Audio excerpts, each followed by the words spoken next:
तो मुझे कुछ दिन पहले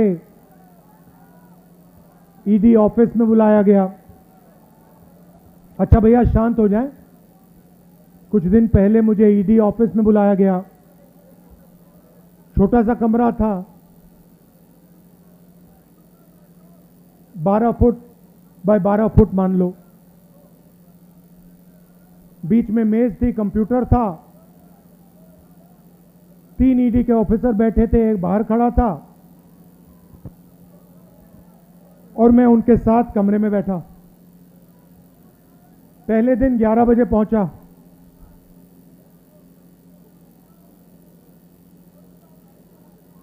शाम हुई, मैं ज्यादा कुर्सी से नहीं हिला। वो बीच में उड़ जाते थे, चले जाते थे।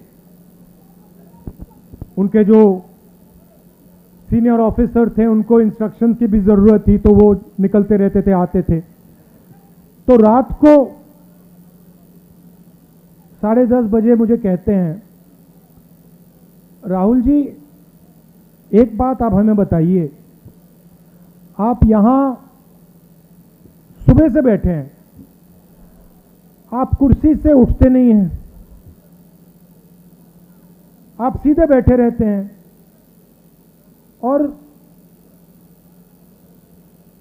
11 घंटे हो रहे हैं, 11:30 घंटे हो रहे हैं,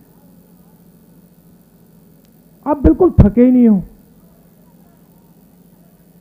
हम थक गए हैं मगर आप नहीं थके।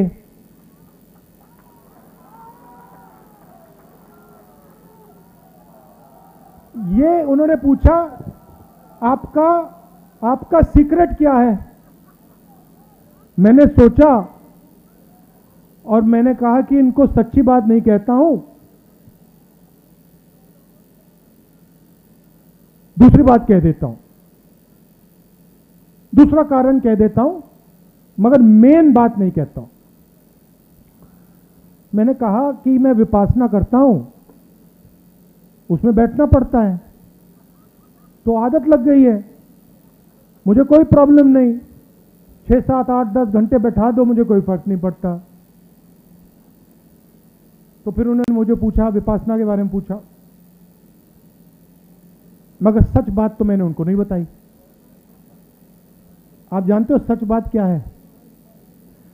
सच बात यह है कि उस कमरे में राहुल गांधी अकेला नहीं बैठा था। उस कमरे में राहुल गांधी के साथ, उस कमरे में राहुल गांधी के साथ कांग्रेस का हर नेता, हर कार्यकर्ता कमरे में बैठा था। आप एक आदमी को थका सकते हो, मगर आप कांग्रेस पार्टी के करोड़ों कार्यकर्ताओं को, नेताओं को नहीं थका सकते हो।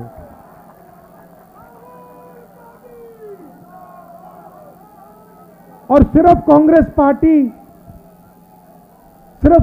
पार्टी के नेता, कार्यकर्ता उस कमरे में नहीं थे।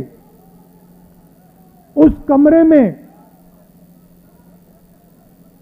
इस सरकार के खिलाफ जो भी बिना डरे लड़ता है वो बैठा था।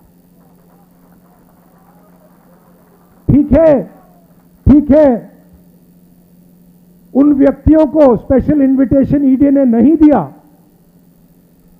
मगर उस कमरे के अंदर जो भी हिंदुस्तान के लोकतंत्र के लिए लड़ रहे हैं वो सब के सब मेरे साथ बैठे हुए थे। तो थकूंगा कैसे?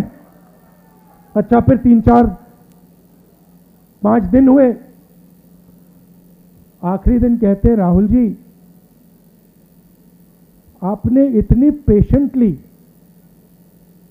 सवाल के जवाब दिए, हर सवाल को आपने सुना, आपने जवाब दिया, फिर आपने चेक किया, तो इतनी पेशेंस आप में से आपको कहां से मिल गई? मैंने कहा भैया ये तो मैं आपको नहीं बता सकता। वो पहले आपने थकान की बात पूछी, मैंने विपासना बोल दिया, मैं पेशेंस का नहीं कह सकता आपको। आप जानते हो पेशेंस कहां से आई? कह देना था। कांग्रेस पार्टी में 2004 से काम कर रहा हूं।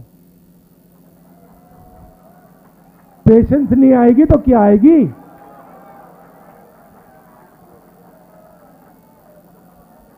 इस बात को कांग्रेस पार्टी का हर नेता समझता है। देखो बैठे हुए सचिन पायलट जी बैठे हुए, सब बैठे हुए हैं।